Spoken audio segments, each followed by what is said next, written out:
start by telling me about your family. We have 5 of us. Me, my wife Lindsay, my son Joey, and then our 2 daughters Abby and Lucy. Abby was our first. She changed our lives. When she was about 2 and a half, we started noticing sometimes when she would run, it would just be a little off balance. You know, we just thought 2-year-old being a 2-year-old. And then one day she was completely off balance where she couldn't walk. That prompted my wife to rush her up to Cardinal Glennon, where we were admitted to the ER, and they just started doing all the tests. Nobody could figure out what was wrong with her, and they scheduled immediate MRI, and then that's when we saw the tumor for the first time.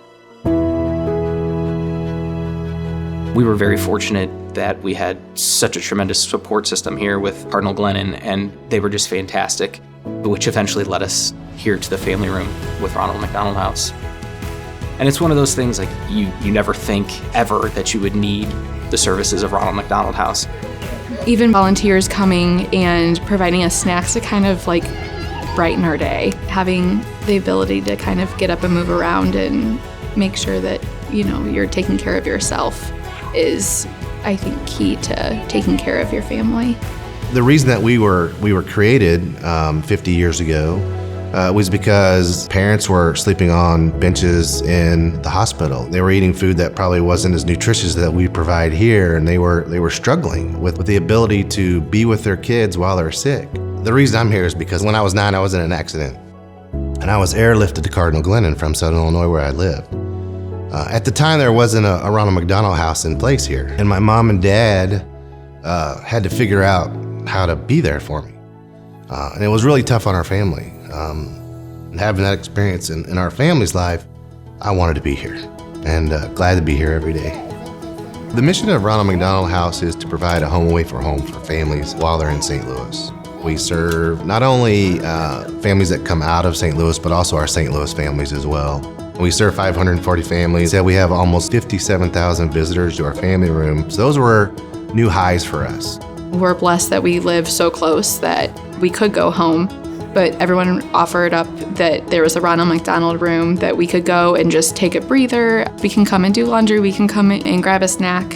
Family rooms are built kind of in the same vein as our houses. We want that to look like something out of your house. It's literally an escape from the hospital, because when you're here for an extended period of time, the walls of those hospital rooms close in on you real fast. When you can tag out of that room and just take a deep breath and be away from the hourly checkups and away from the beeps and all that, it's huge. We've actually had the pleasure of seeing the new Ronald McDonald House, and that place is amazing. Like, I really have to give it to them. They thought of everything.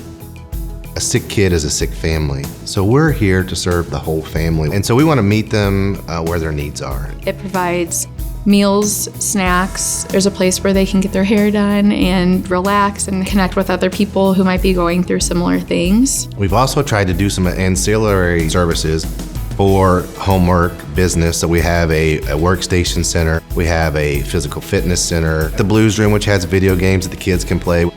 For those families that come from out of state or even out of the country, I can only imagine the relief they must feel to know that they have some place to call home while they're here. In 2019, to celebrate 1 year of Abby's recovery, we started what we call Abby's Helping Hands. We wanted to make sure that we could give people who are in similar situations the same support that we felt. And all it was just a donation drive. When you bring in the food, what does it do for people? Helps them eat. Helps them eat? Not hospital food. And we've done it every year since, and every year it seems to get bigger and bigger. At one point, they asked us if we could bring socks, underwear, and t-shirts. And it wasn't just for kids, it was for adults too. If your kid gets brought here on a helicopter and all you have is the clothes on your back, and you're gonna be here for the next 2 weeks, 30 days, 90 days, it's tremendous to know that somebody has everything you need, and all you have to do is ask. They will take care of it, and they're happy to take care of it for you.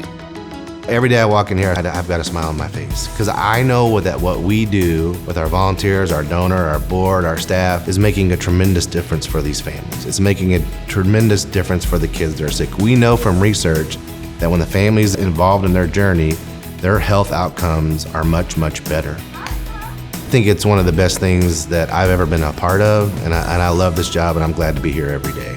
We say all the time, this is the house that love built. So when they come here, not only is it a safe, quiet place, but it's a place that feels like home. As far as Abby's concerned, I think the sky's the limit. She's very smart.